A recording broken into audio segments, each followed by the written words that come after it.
Assalamualaikum warahmatullahi wabarakatuh. Halo teman-teman semuanya, selamat datang kembali di channel Belajar Matematika Bisnis bersama saya, Dias Novitasari. Di video kali ini, kita akan membahas salah satu topik yang menjadi dasar analisis ekonomi dan bisnis, yaitu fungsi permintaan dan fungsi penawaran. Banyak orang berpikir matematika bisnis itu sulit, padahal kalau kita pahami konsepnya, semua ini sangat logis dan bisa membantu kita memahami bagaimana harga terbentuk di pasar, bagaimana konsumen dan produsen berinteraksi, bahkan bagaimana kita menentukan strategi bisnis yang efisien. Jadi, pastikan kalian nonton sampai habis. Karena kita juga akan membahas contoh soal dan aplikasinya dalam kehidupan nyata. Yuk, langsung saja kita mulai.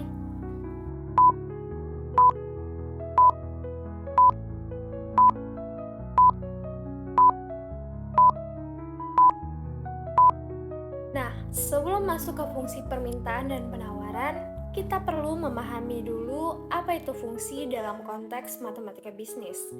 Secara umum, fungsi adalah hubungan matematis yang menggambarkan keterkaitan antara dua variabel.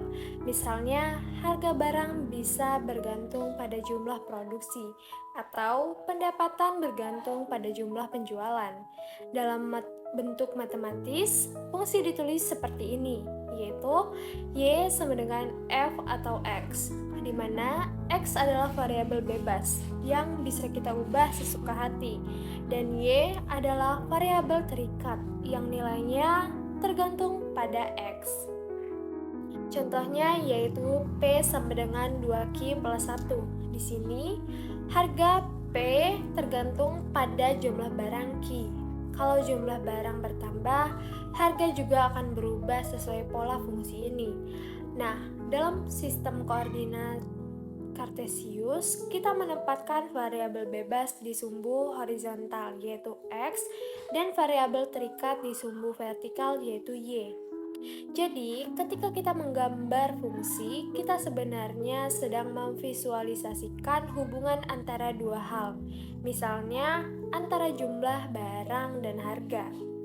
Konsep dasar ini menjadi pondasi utama untuk memahami bagaimana ekonomi dan bisnis bekerja secara matematis. Nah, sekarang kita masuk ke topik yang sangat penting dalam ekonomi, yaitu fungsi permintaan atau demand function. Fungsi permintaan menggambarkan hubungan antara harga barang atau P dengan jumlah barang yang diminta atau QD oleh konsumen. Rumus umumnya yaitu QD sama dengan A min BP. Di sini, tanda minus sangat penting karena permintaan memiliki hubungan berbanding terbalik dengan harga. Artinya, kalau harga naik, jumlah barang yang diminta akan turun. Dan kalau harga turun, permintaan akan naik. Nah, inilah yang disebut dengan hukum permintaan. Contoh sederhana dalam kehidupan nyata yaitu kalau harga tiket konser turun dari 500.000 menjadi 300.000, pasti lebih banyak orang yang mau beli. Itu contoh hukum permintaan dalam praktik. Mari kita lihat contoh perhitungannya. Diketahui A sama dengan 20, B sama dengan 2, dan harga atau P sama dengan 5. Maka QD sama dengan 20 min 2 kali 5 sama dengan 10. Artinya, pada harga 5, jumlah barang yang diminta adalah 10 unit. Grafik fungsi permintaan selalu miring dari kiri atas ke kanan bawah. Ini menunjukkan hubungan terbalik antara harga dan jumlah barang yang diminta. Faktor-faktor yang mempengaruhi permintaan bukan hanya dari harga, tetapi juga banyak hal lain seperti yang pertama yaitu harga barang substitusi atau pengganti atau komplement. Yang kedua, pendapatan masyarakat. Yang ketiga, selera atau tren masyarakat.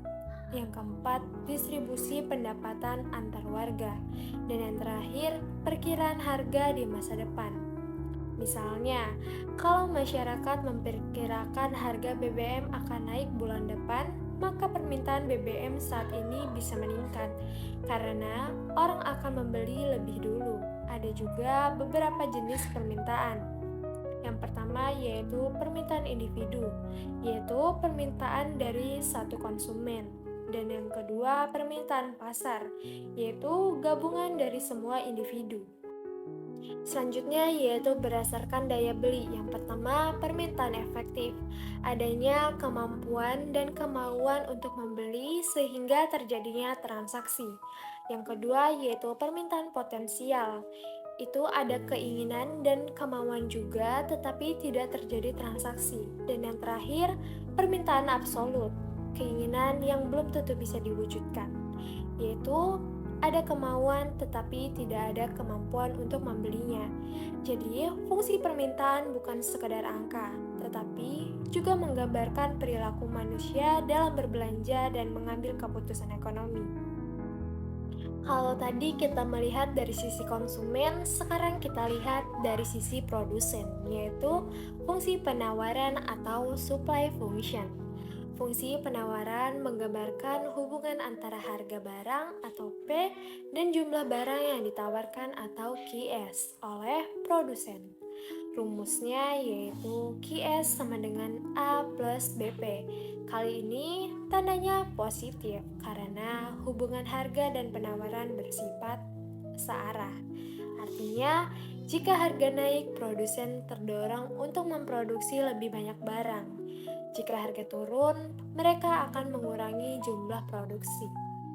Inilah yang disebut hukum penawaran. Contohnya yaitu diketahui QS sama dengan min 6 plus 3P dan P sama dengan 3, maka QS sama dengan min 6 plus 3 kali 3 sama dengan 3.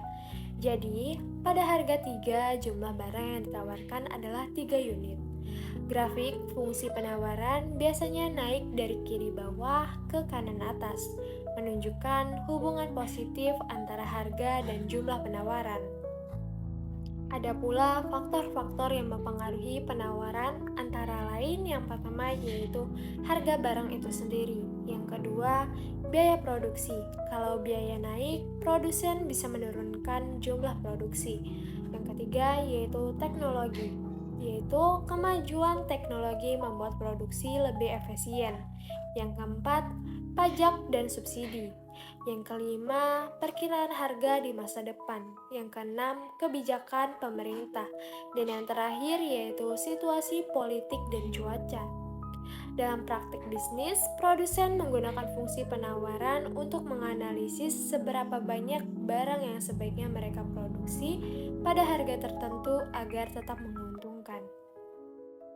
Dan yang terakhir yaitu penerapan fungsi dalam dunia nyata. Fungsi permintaan dan penawaran bukan cuma teori di buku, tetapi juga alat praktis dalam pengambilan keputusan bisnis. Beberapa penerapannya antara lain yaitu yang pertama menentukan harga jual optimal untuk memaksimalkan laba. Yang kedua, menentukan volume produksi agar stok tidak berlebihan. Yang ketiga, menganalisis dampak perubahan pajak terhadap penawaran.